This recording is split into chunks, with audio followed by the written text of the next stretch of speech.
Welcome on in to today's show, Ether's Elephant Livestream. On today's program, we have Trunk Treasures, the government's Uno reversal card, the bigger bulletin, the release of Gong.ai. It's a new I'm just kidding. Well, you'll have to tune in for that on the breaking news section. But first, the elephant in the room. Is God disappointed in me? And this is where we're going to talk about what's in the thumbnail, as well as the book, Is God Disappointed in Me? So this is going to be a great segment. So let's get into it. Elephant in the room. And joining me to talk about this is the author of the book called Is God Disappointed in Me? That's none me. other than Kurt Francom. I'm here, How's it going? Rylan. Thanks for having me back. Yes, and I read your book, and I enjoyed your book a lot. Did you? I thought it was great. Wow. So I can't everyone wait to needs to talk check about it it out. then. Did you leave an Amazon review? Oh my gosh! See, you're Come putting me on the spot. man. I still have not done that. I totally forgot. You leave So thanks for the a reminder. review for an author on Amazon, and you might as well write them a $1 million check. They love it. Yeah, As long as it's 5 stars. But yeah. No, I thought it was great. In fact, I thought it was so good that I had my wife read it, and she thought it was great as well. So basically, the book, right, is trying to answer the question: Is God disappointed in me? And it says removing shame from a gospel of grace. So right. Let's ask the author. Is God disappointed in me, Kurt? this is, I've heard this many times. People think this would be a great gag gift if you just give this book to somebody and they open it up, it just says yes all over. There's no text. But that is what I attempt to. To me, this is the universal question that every mortal is asked at one point or another, especially a religious mortal, is, I've learned that God loves me, but he seems to be perpetually disappointed in me, because who wouldn't? Like, all the stupid mistakes I make and things like that. And I make the case that it is actually impossible for God to have the feeling of disappointment. So, yeah. And so when I first started reading it, I was like, okay, this is going to be a lot about teenage young men who, have temptations with the law of chastity, and it covers a lot of that. But then the second, and I actually thought it got better and better as the book went on, which is really cool. Because then it got into a lot of, I think, really helpful parenting type of talk. And then that all relates back to God, of course. And so as a parent myself, I found that to be really rewarding to read. Nice. About that parent-child relationship. And I think, that's one of the things we have in this life is we get to experience, hopefully those of us who are lucky, get to experience being a parent. And that, to me, and I was saying this to my Sunday school class on Sunday, there's no better way to understand love and God's love than a marriage relationship and a parent-child relationship. It's the perfect place to learn about that love. You might think you know about love before you have a child, and then you have a child, and it's like, oh my gosh, this is just a different level of love, and it's a very godly love, in my opinion. And so that relationship is so important, and parents are always thinking, man, is God disappointed in me for not taking care of my kids in the way that I should? So I thought that part was great as well. Well, thank you. Yeah, I mean, this is from both sides of it. Like, often we feel that disappointment from God or from our parents, or we felt a mortal be disappointed in us, like our earthly parents. My earthly parents were disappointed in me several times throughout my growing up years, and then we project that experience onto God, thinking, well, obviously he must be really disappointed in me if my mortal parents are. And then as you grow, that sort of flips the script where it's thinking, man, I can be disappointed in my kids. We then project that onto God, because when it's really just a mortal experience rather than a divine experience. Yeah, I think anyone who's struggling with some kind of addiction or feeling inadequate as a parent or just a human being in general would find great value in this book. It really is good. It's sold at Deseret Book. The forward's by Brad Palo. That's right. The president of The Chosen. So yeah, I actually had contact with him at one point, and so now I'm kind of connecting those dots in real time. So that's interesting. Oh, yeah. He's a great guy. Cool. All right, so check this out, though. One of the things you talk about in the book is, and I'm going the wrong way here, is actually about dun dun dun the rainbow. Of all the things I discuss in the book. I know, right?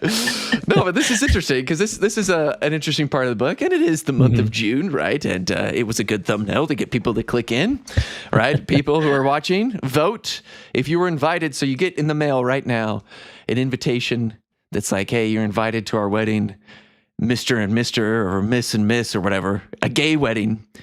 Do you go? Maybe this is a sibling. Maybe this is a cousin. Maybe this is a friend.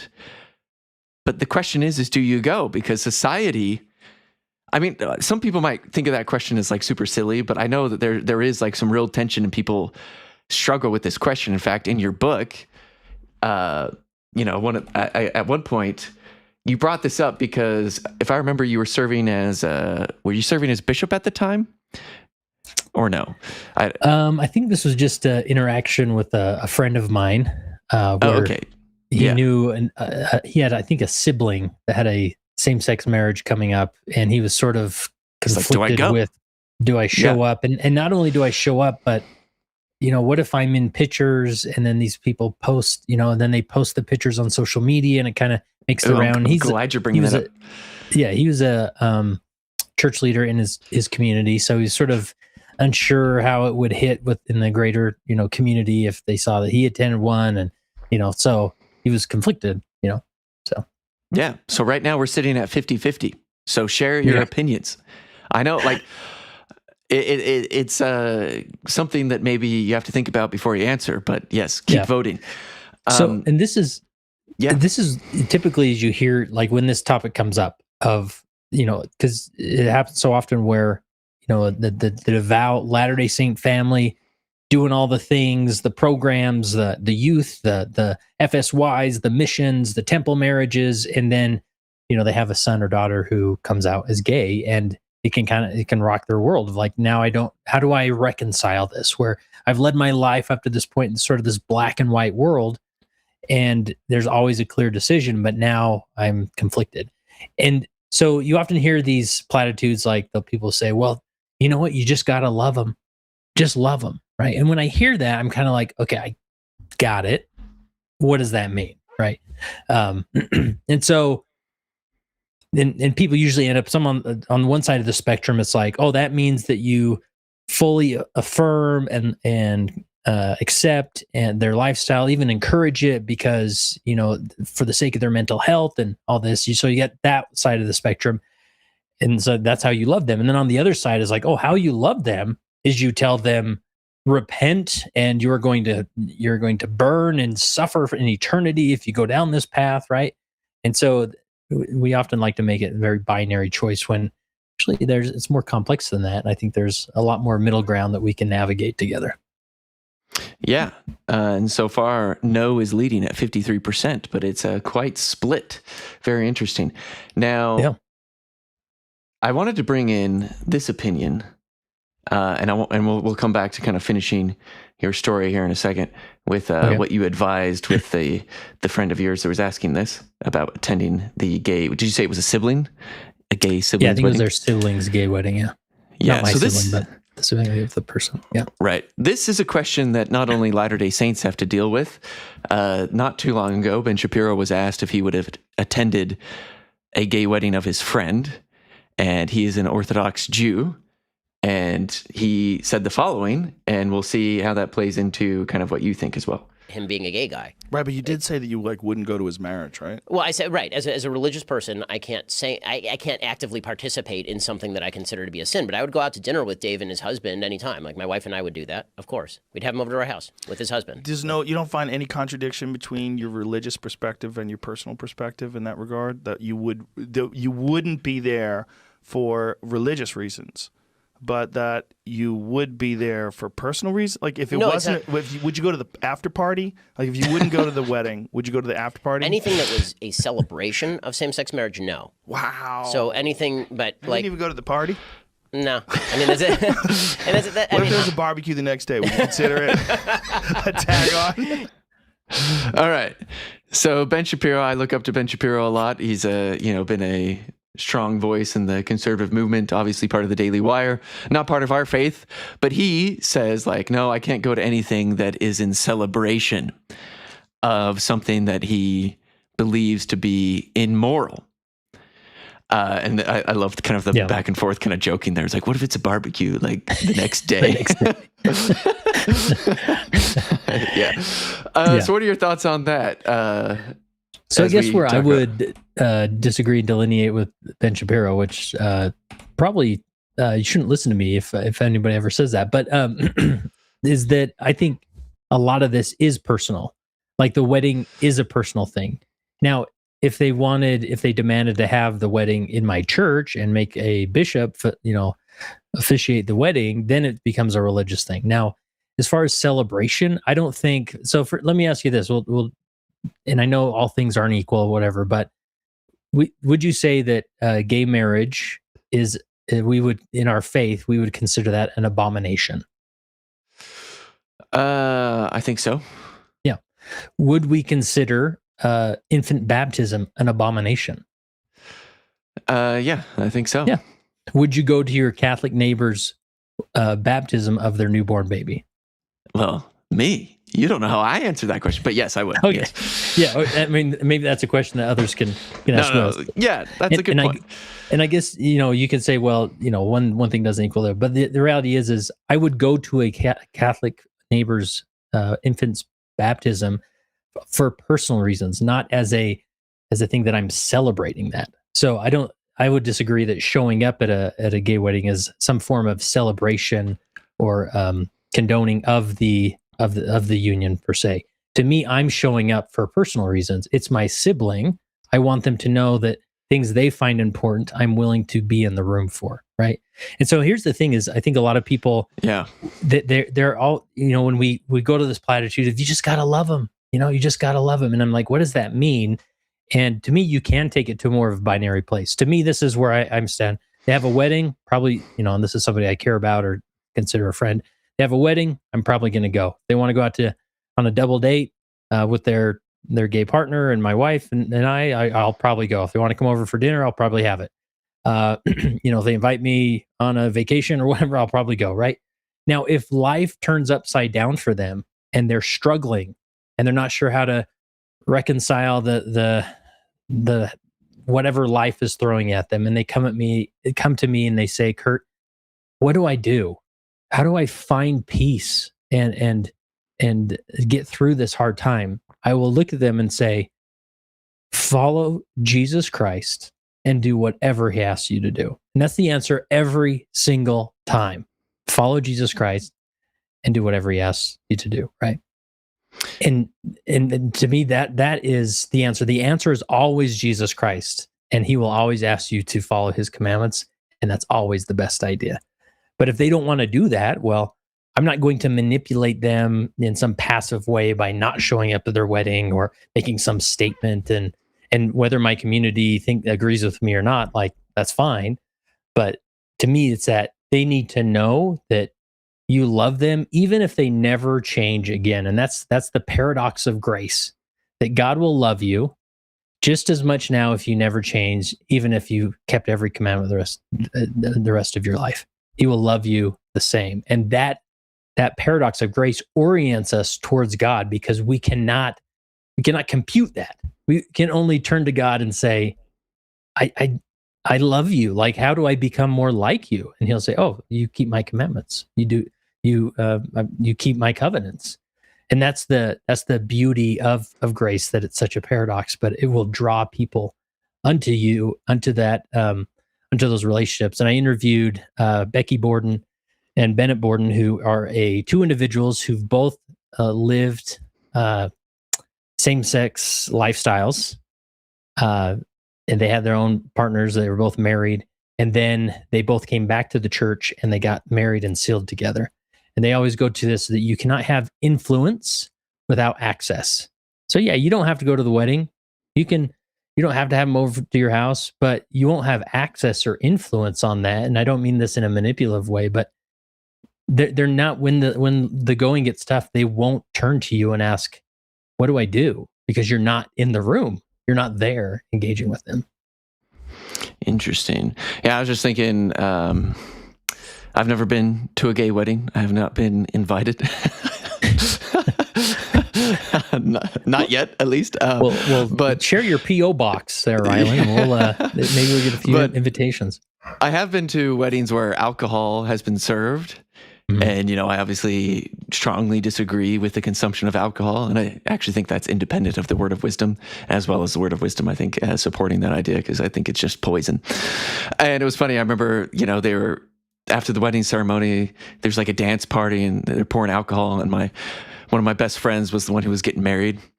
And he got married and they're passing around whatever it was, champagne.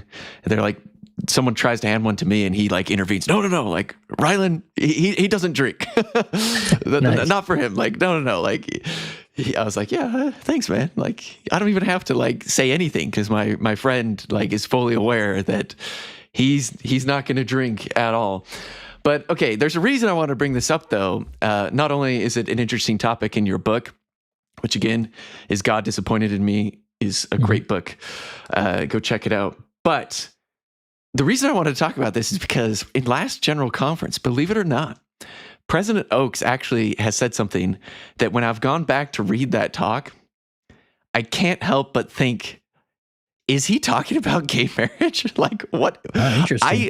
I don't know what President Oaks is trying to say in this quote. I've like read it so many times and it's worded kind of sneakily in a way that it's like, it's not clear to me what he's trying to say.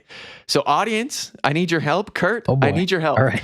Yes, let wiser minds take this one, Rylan. Okay, yeah. We'll tell you what the prophet really means. So, well, and I'm interested too, because when we read this, after we've kind of set up this, like, would you attend a gay marriage, type of discussion, I want to know if I'm like crazy. Like, are we going to read this and be like, what is that? What the heck? That has nothing to do with that. But for some reason, like to me, this is what it's saying. Okay, so here we go. Here is, let's get past Ben Shapiro. That is not President Oaks. I'll tell you that. Okay, here's President Oaks. When we seek to keep all the commandments in our personal lives, we are sometimes accused of having no love for those who don't. Okay, so like we don't love gay people. That's what I think. When we show personal love and support loving causes, we are sometimes misunderstood as implying support for results that contradict our other religious duties. So I'm thinking of your friend here, and he's like all worried that like people are going to think that he's supporting an immoral behavior by attending that gay wedding. Anyway, but as followers of Jesus Christ, we should seek to live peaceably and lovingly with other children of God who do not share our values and do not have the covenant obligations we have assumed. Okay. Love it. Am I crazy to think gay marriage and like gay wedding ceremonies when he's talking about this? Like, what could he be talking about? Help me out here, Kurt. Well, yeah, I think that's maybe the easiest option to go to, but I think this is everywhere in our interactions in society, especially as the world gets more and more fallen and evil.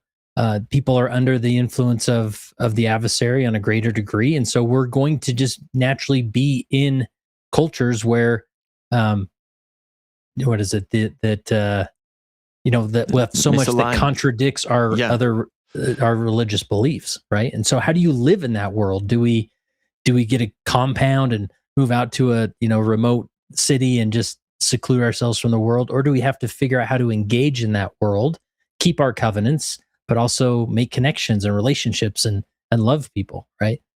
Okay, but listen to this line though, because this is where I'm getting tripped up. When we show personal love and support loving causes, we are sometimes misunderstood as implying support for results that contradict our religious duties. My question is, when I read that statement, what is an example of showing personal love and something that is supporting loving causes that can imply support for results that contradict our religious duties? So like what is something that is personal love and support and supporting a loving cause that on the surface looks like we're contradicting our faith? Yeah. Right? I would say this term of loving causes is isn't that weird? I don't know. I'm like because that seems like a contradiction to me. Like if it's a loving cause, wouldn't that be in support of our faith, right? No, I don't think so, because this is where untethered empathy comes in, or toxic empathy. And I'm actually reading a book right now called Suicidal Empathy, right? Oh. Where and this is really tough to navigate. And there's another book I read, which I highly recommend, called Against Empathy, right? So one example he gives in this book is you can, and this is why. So for example, it was extremely immoral for a media organization during COVID to write a story about a child in the hospital who was not what's the word? They didn't get the shot, right? Oh, didn't get the shot. Okay. Yeah. And so the news is saying, look at this child in the hospital who's sick, who didn't get immunized, right? Yeah. And regardless of where you stand on immunizations, that is an immoral thing to do, because our brain cannot process that empathy in order to remove cognitive bias, right? Or so in this book Against Empathy, he talks about I forget the cost of the Make-A-Wish Foundation, right? And I'm not here to disparage the Make-A-Wish Foundation, but we know this. Like, the kid has cancer, he wants to go to an NFL game and walk the field at halftime or whatever, right? And so people, they donate money for this child to go walk the field of the NFL halftime or whatever. Now, that same amount of money, it was like $25,000 that it costs Make-A-Wish Foundation to raise that money and go do, right? But because that suffering is closer to us, we can't process the empathy to look past it. And so we give to that. When in reality, that $25,000 in Africa, or in a remote village that doesn't have clean water and food or medications or whatever it is, like, it would save thousands of people if applied there, right? But even when people know this, they're aware of their bias, they cannot help but give to that cause, right? And again, I'm not trying to disparage Make-A-Wish. I'm sure they do wonderful work and change lives or whatever, right? And so it's too late. They're listening. That's right. So this is when I think of loving causes, like, people look at me like, "What? You're a terrible person. Look what you've done to this child in the hospital," or look at this child dying of cancer, and we can't give money to take him to Disneyland, right? This is untethered empathy, right? And so that's where I feel like in society we're caught in the middle of these loving causes, whether it's immigration, LGBT issues, whatever it is. And when we make a decision based on religious beliefs or laws, we can all often be demonized for that. Yeah, I just get hung up on the loving causes, I suppose, because in my opinion, something that's a loving cause, I see totally what you're saying, and it's like love and what that means is really at the crux of all this. But if we take like the true meaning of loving causes and just kind of ignore all the cultural references we were just doing, to me it's like, well, any loving cause would be in line with our faith, right? Absolutely not. Isn't the Make-A-Wish a loving cause? Well, that's kind of what I'm saying, is like, what is an actual loving cause? Because if it's not in line with our faith, then maybe it's not an actual loving cause, right? So maybe from what you're arguing, no, that wouldn't be a loving cause. Yeah, you know what I mean?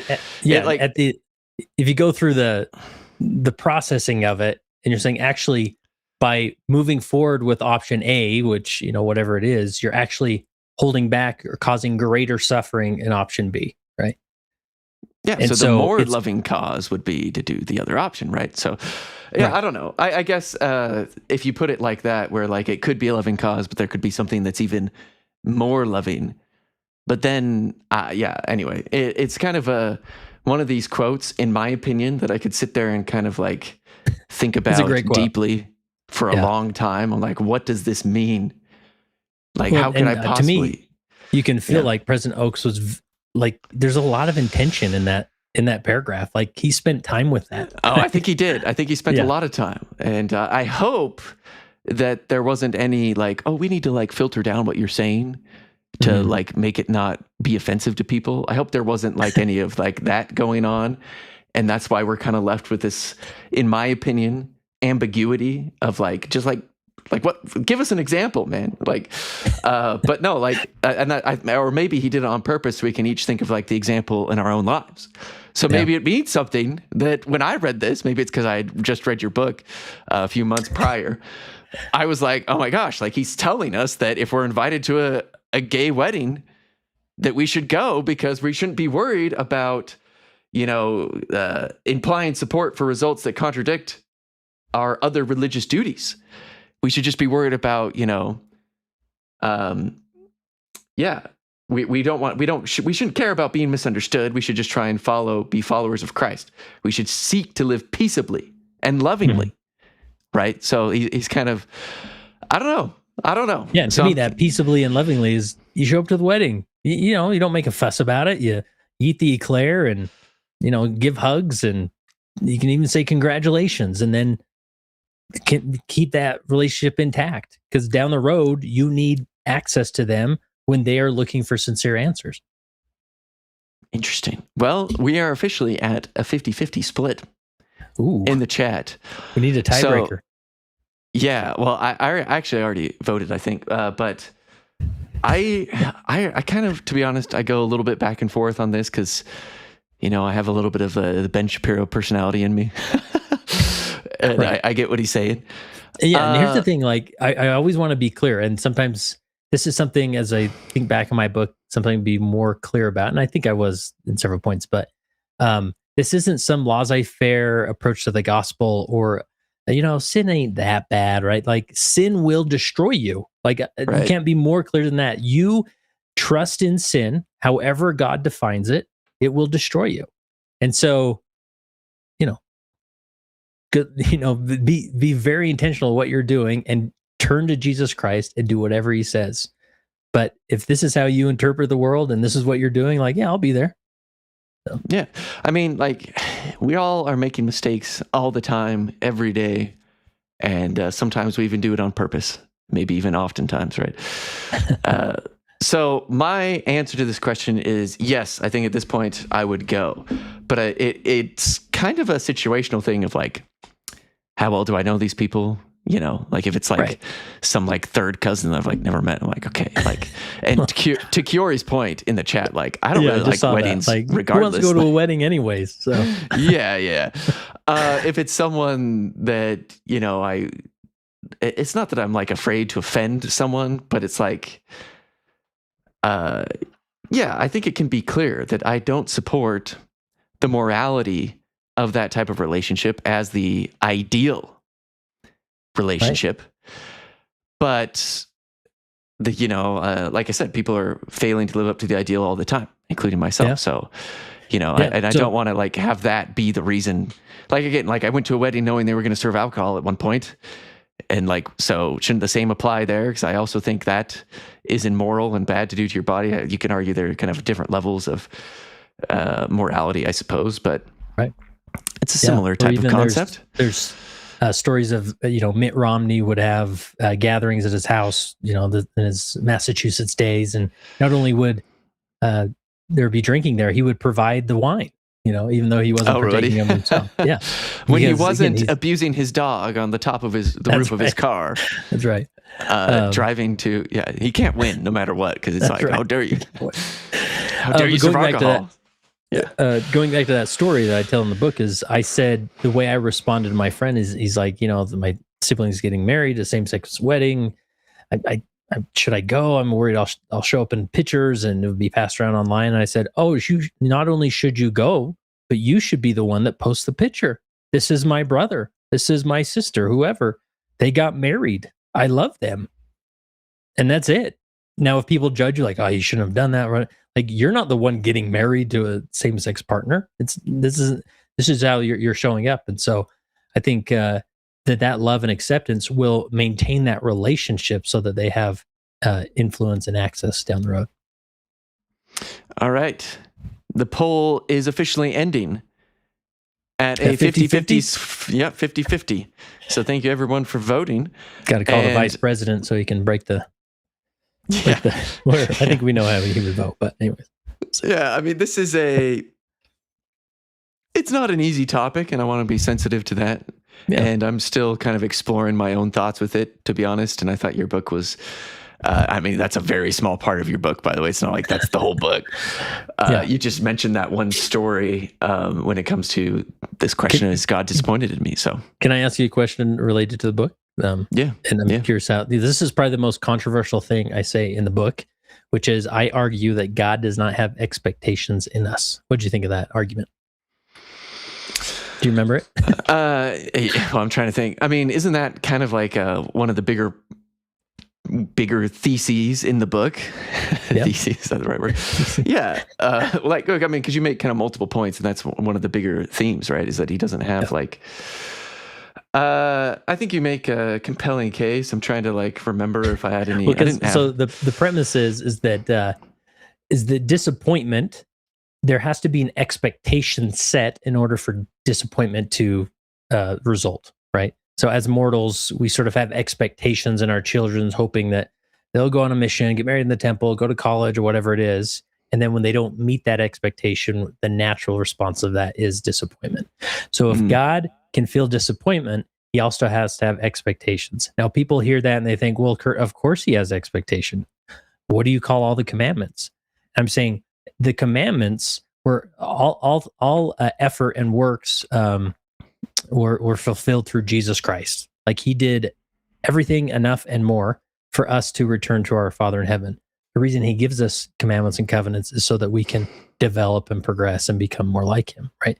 Through the grace of Jesus Christ as well there. And so I argue that God doesn't have expectations. He has expectancy. Because either one, there's the theological argument that God is all-knowing, so he knows every mistake that you're going to make. But there's now more and more people disagree with this concept of the God knows all things that will happen, and so forth. But how strong do you feel like God's faith is in the atonement of Jesus Christ? Like if he was to show up in your sacrament meeting, on fast and testimony meeting, God the Father, and goes to the lectern to testify about his son's sacrifice, would he get there and say, well, man, I sure hope it worked. I'm just really crossing my fingers here that this works out for you guys, because I sent my only begotten son and he did the thing. I hope it works. Or is he going to say, I'm pretty sure it works? Or is he going to have full conviction that the sacrifice worked? and that sacrifice, that atonement will be there for everybody that reaches for it. Now, what if you don't reach for it? Well, he just says, let's take some more time with that one until we bring him back around. Anyway, so that's often something that people struggle with. God does not have expectations. He has requirements once we step into covenant with him, but we can't project those requirements on everybody all the time because we're a covenant people. We've made promises. We've stepped into the program where commandments and covenants exist. So anyways. Yeah. Good stuff. All right. Let's get into the next segment. Are you ready? I'm ready. All right. This is the Trunk Treasures.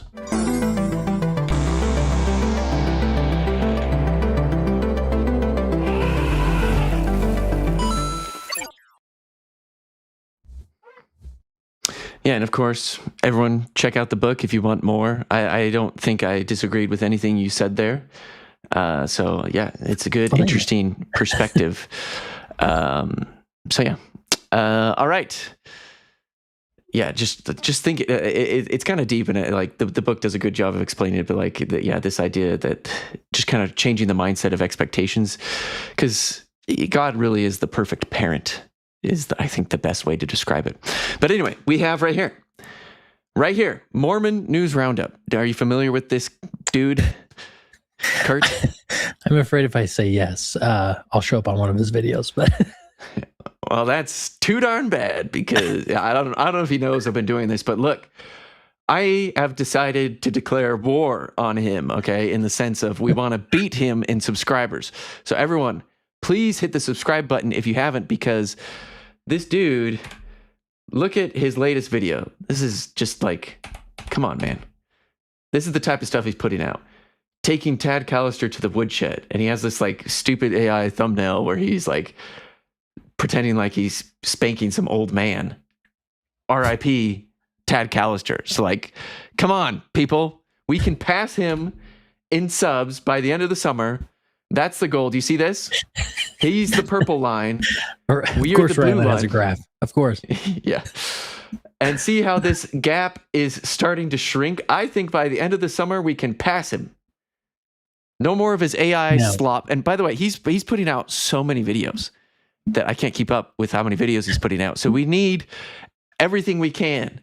So please hit subscribe so we can pass Mormon News Roundup. Look at that. He literally has horns. That's what people think of us because of him.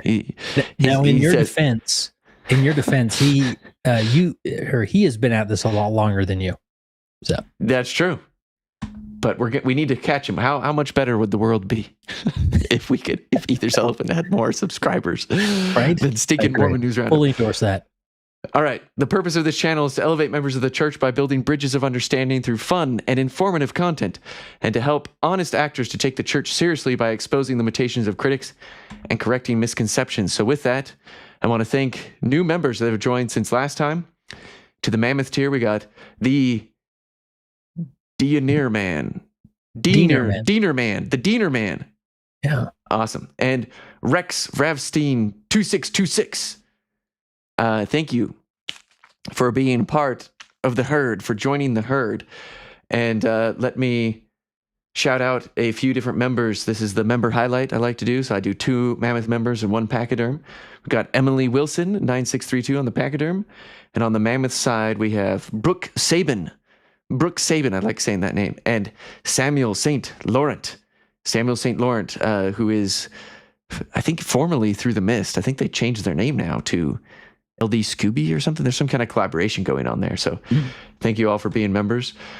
By the way, this is kind of what you get access to if you do become a member. So, I mean, we're just helping the channel grow. That's all it's doing, right? I'm not like paying myself. I'm just like reinvesting it into like equipment and things. Wait. Let me stop you right there. What would be the problem with you paying yourself?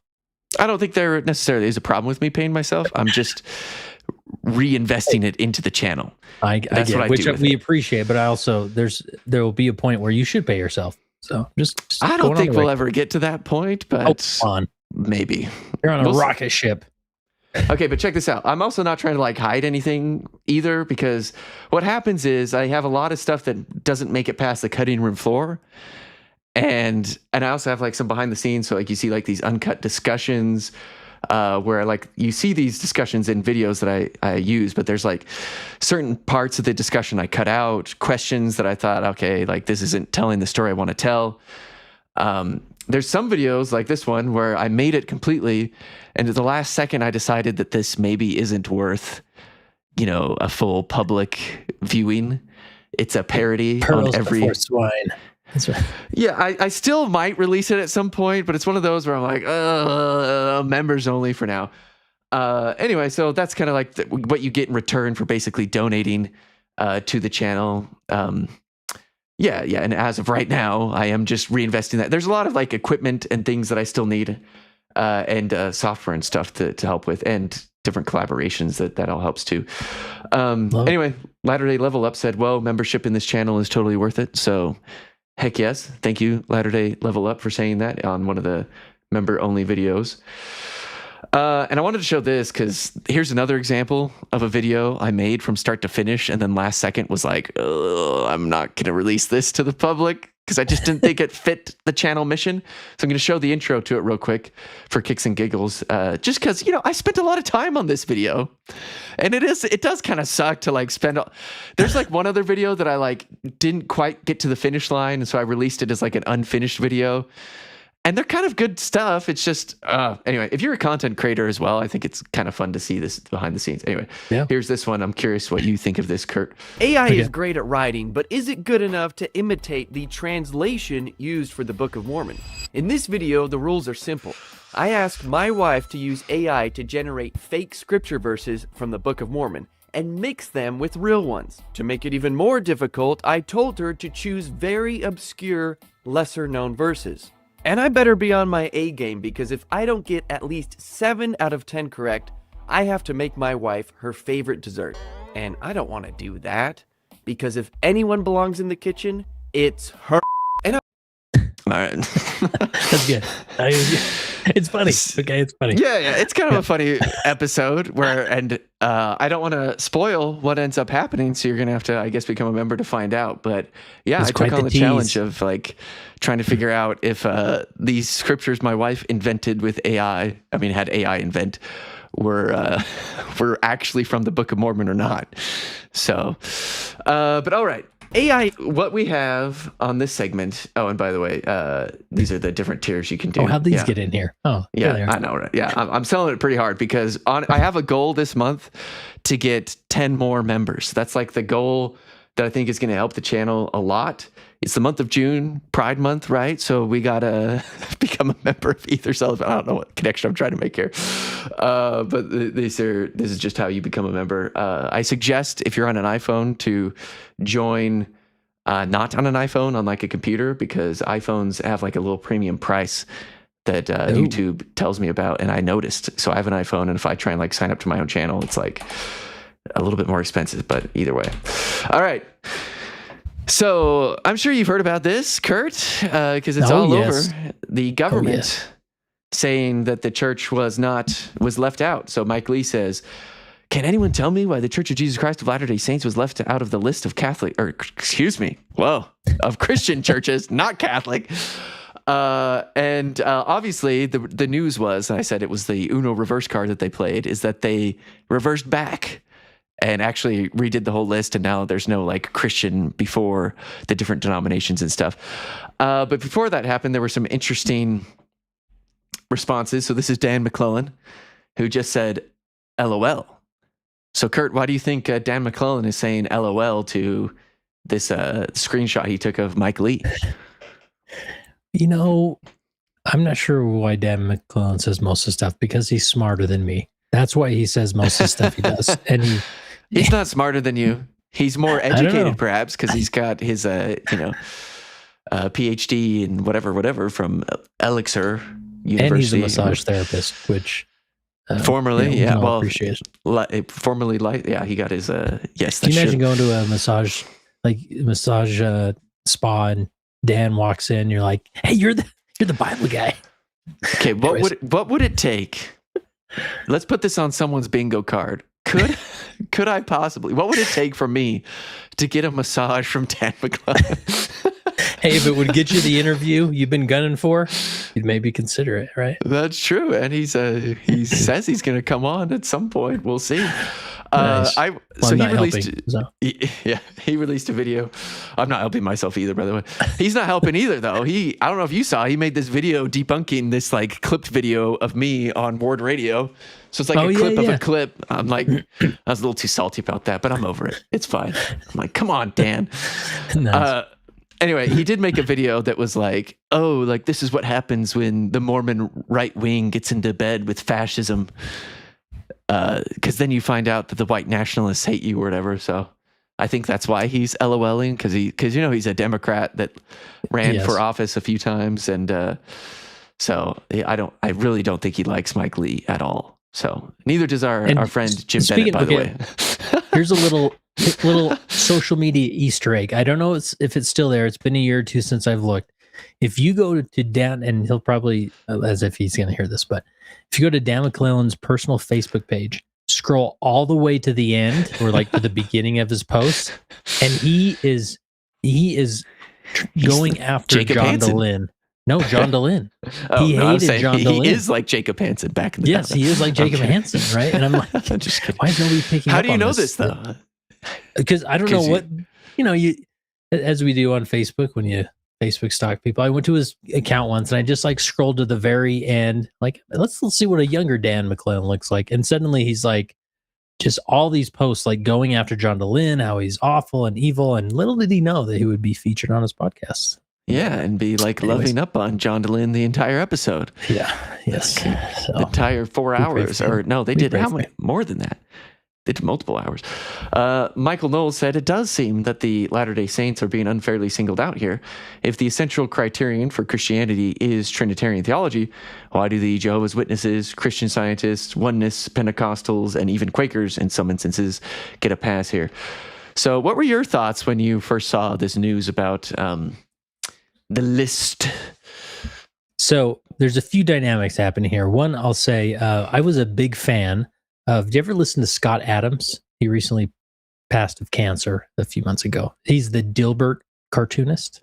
Oh, I know the Dilbert cartoon. I think I remember. Yeah, when he had a daily, and when I mean daily, 365 days a year, he would have a podcast on his socials and YouTube and everything.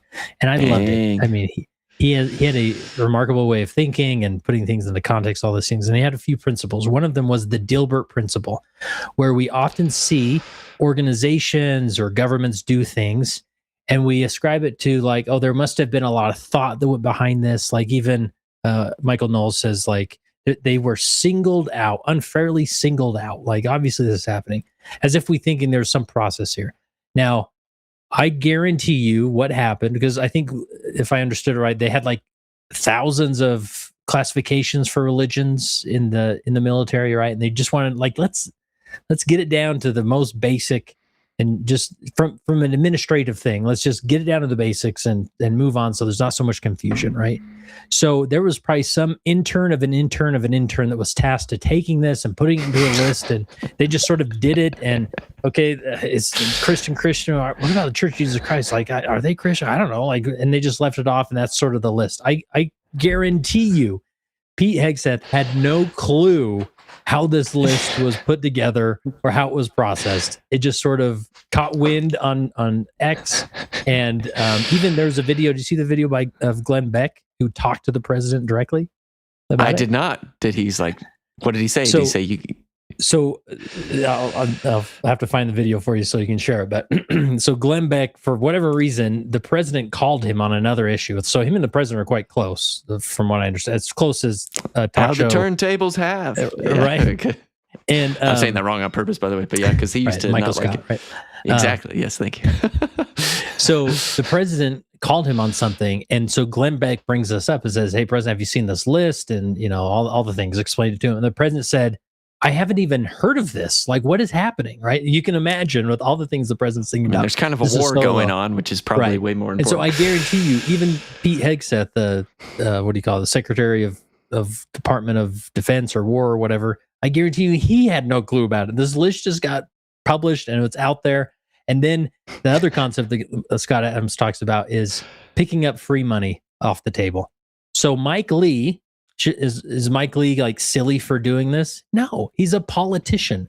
Like, what a great way to get in the news cycle. Like, make a fuss about it. Show the people of Utah that you're standing up for the church, that you're fighting for them, right? Did he really feel this passion about it? Does he understand that it's probably some bureaucratic process that spit out this list, and that's what it is? And so it is. And then like the reverse was just like, oh sure, we'll change the list. Whatever. Can we move on? Like, nobody cares other than like Christian warriors on X who want to have one more reason to show. The bigger story. Yeah, that's the bigger story is on X, people like using it as like another Christian versus not Christian. I got to say though, that poor intern of the intern of the intern that you said, hang in there, buddy. You're probably getting paid nothing. I thought I did a good job. If you're an intern of an intern of an intern, how much do you think you're getting paid? There's probably the intern above you is not getting paid, so you're probably paying money to be an intern. And you just at that used point. AI to do it anyways. Right? You just yeah. But the thing that I thought was kind of funny is it says like Christian, Assembly of God, Christian Baptist, and then ours just says Church of Jesus Christ of Latter-day Saints. I'm like, you know what? The fact that we're like the only one in the list that had Jesus Christ in the name.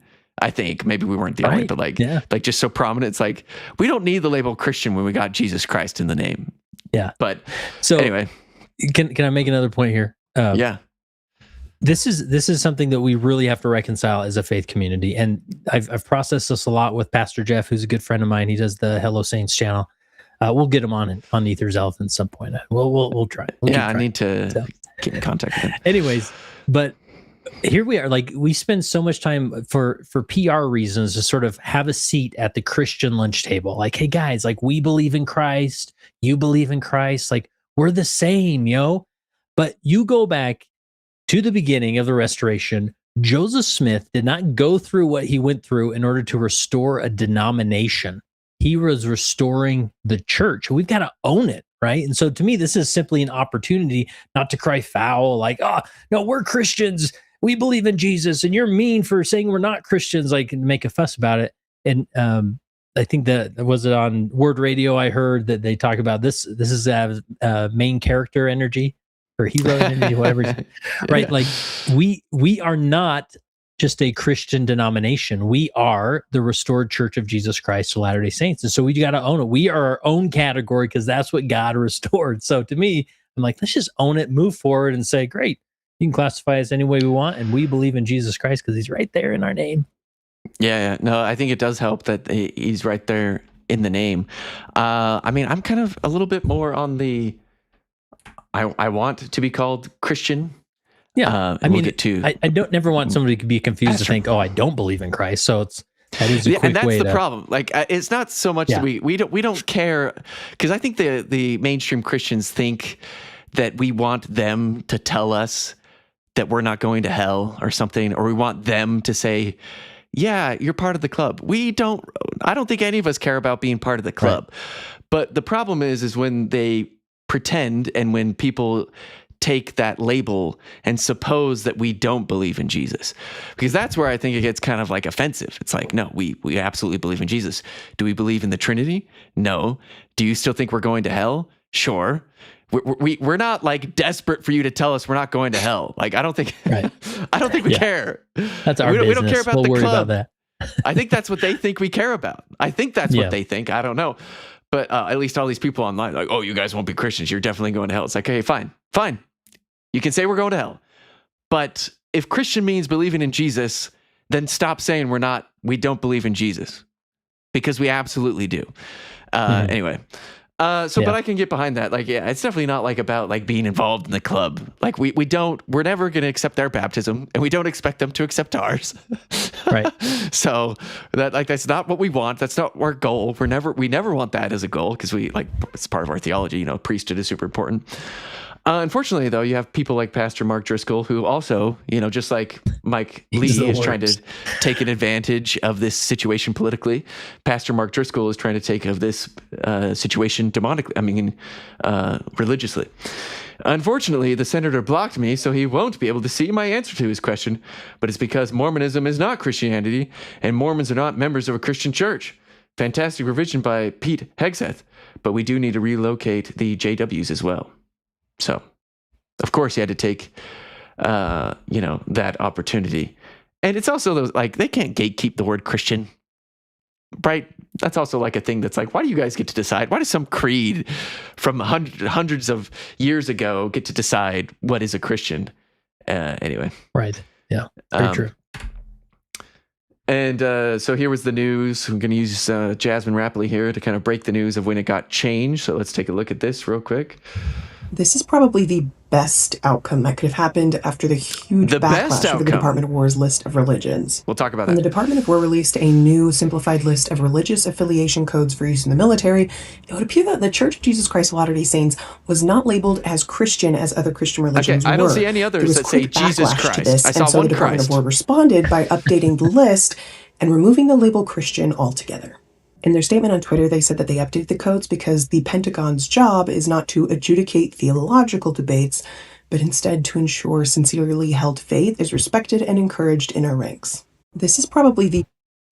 Anyway, Jasmine sounds a little kind of sick in that video. Yeah. I feel bad.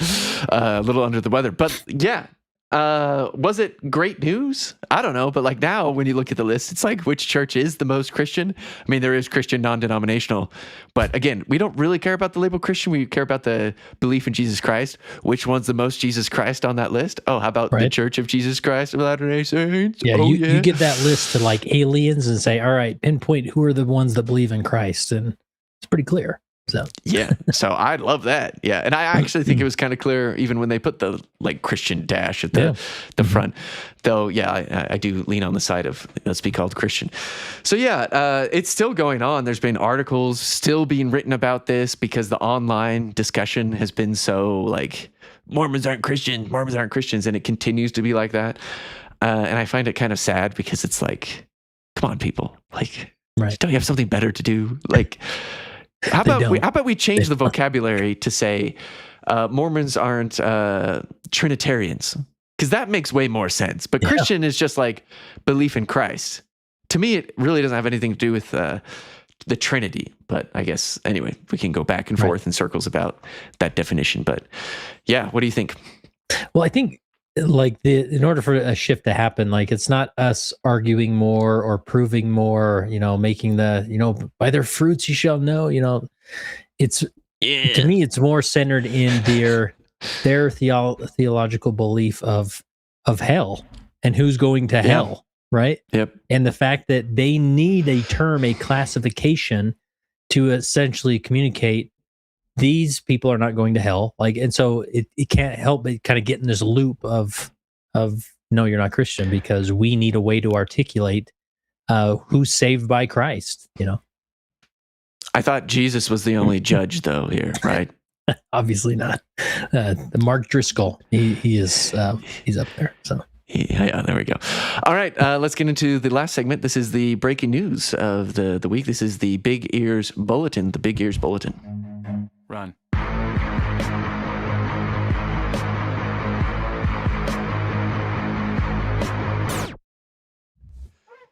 All right, and this is one of the more popular videos from the church. Usually the church puts out videos, they get good viewership. This one, though, did really well, and they advertised it before it came out. Elder Gong discusses AI's impact on faith, and it was kind of like a multi-part series that was all slapped together into 1 hour-and-a-half video. It was well produced. Elder Gong showed up in some of the scenes not in a white shirt and tie and suit. That rebel. There's always one of them. He was wearing some normal clothes, and Elder Gong, I got to say, this always happens to me. When a new apostle gets called, at some point, they earn my respect, greatly. Not that they don't have my respect before. Obviously, I respect the heck out of them. But there's some kind of talk or something they do that I'm just anchor point. There it is. There it is. And for I think this was this for me, because honestly, if I'm going to be honest, if there's any general conference speaker to fall asleep to, for me, it's Elder Gong, man. He's got a soft voice. Yeah. He speaks mellow, and it's I'm out. I'm pretty sure the only talk I fell asleep to in the past 2 conferences was when Elder Gong was talking. And so, that makes it hard for him to have an opportunity for me to just be wow, there's my respect. But I was excited about this because, I kind of work in this space.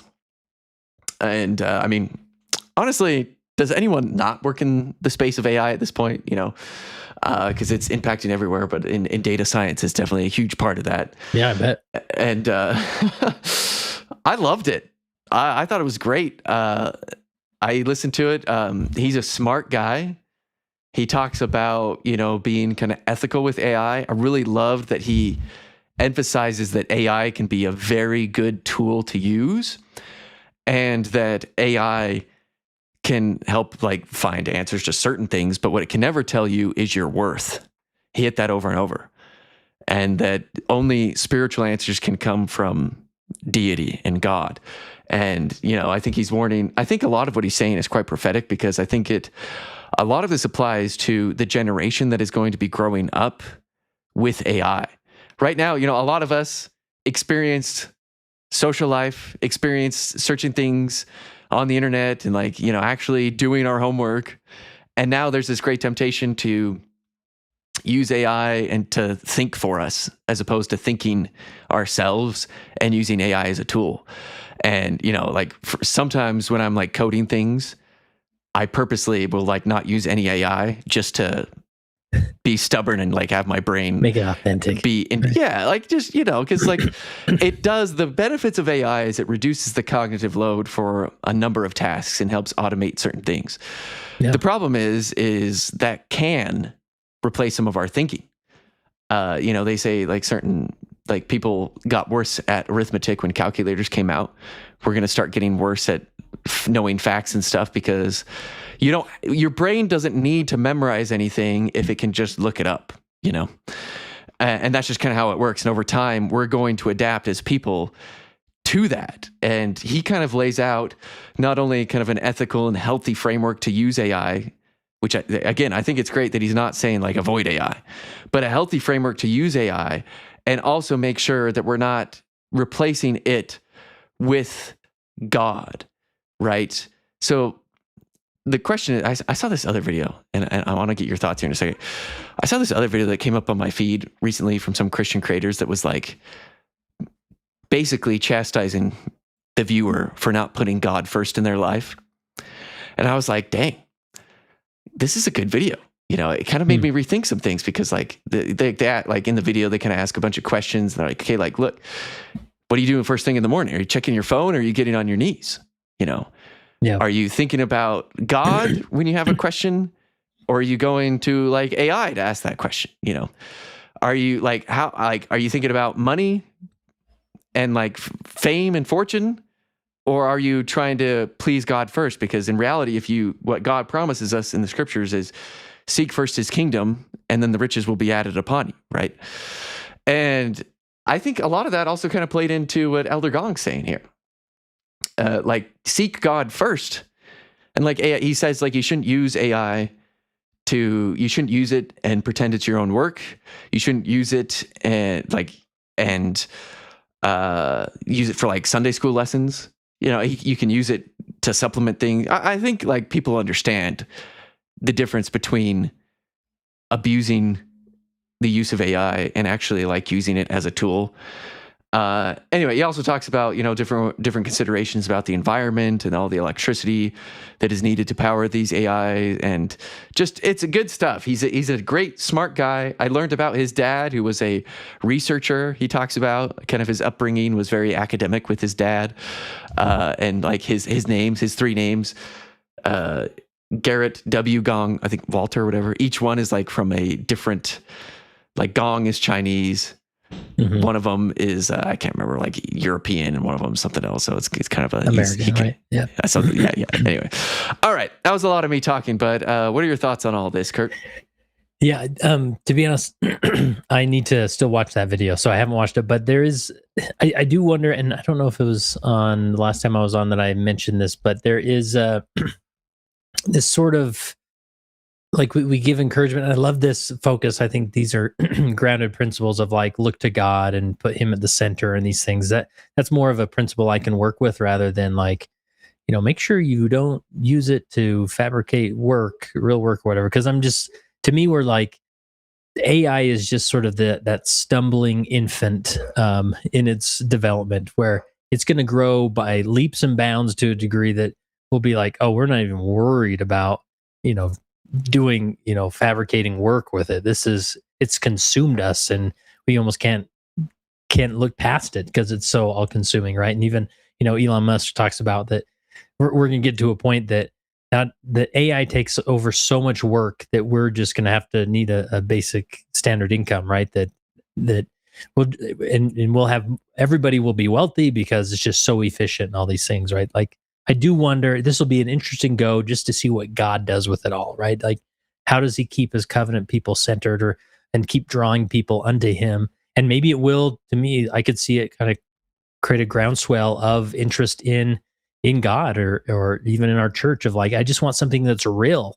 I want something that's authentic rather than, I can't even tell what it's AI slop and what isn't, Yeah. And if you're on YouTube at all, there's a lot of AI slop to compete with. So I think authenticity will win out a lot, because I think it's already starting to win out. I think some people, I don't know, I deal with this in my job all the time, where like there's some people who like very much overtrust AI and other people are like way too skeptical of it. It's like, guys, like these are models.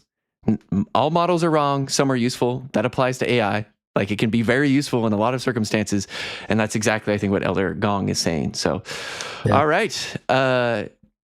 Any last words? Where can people find your book and more of your content on like leading saints and such?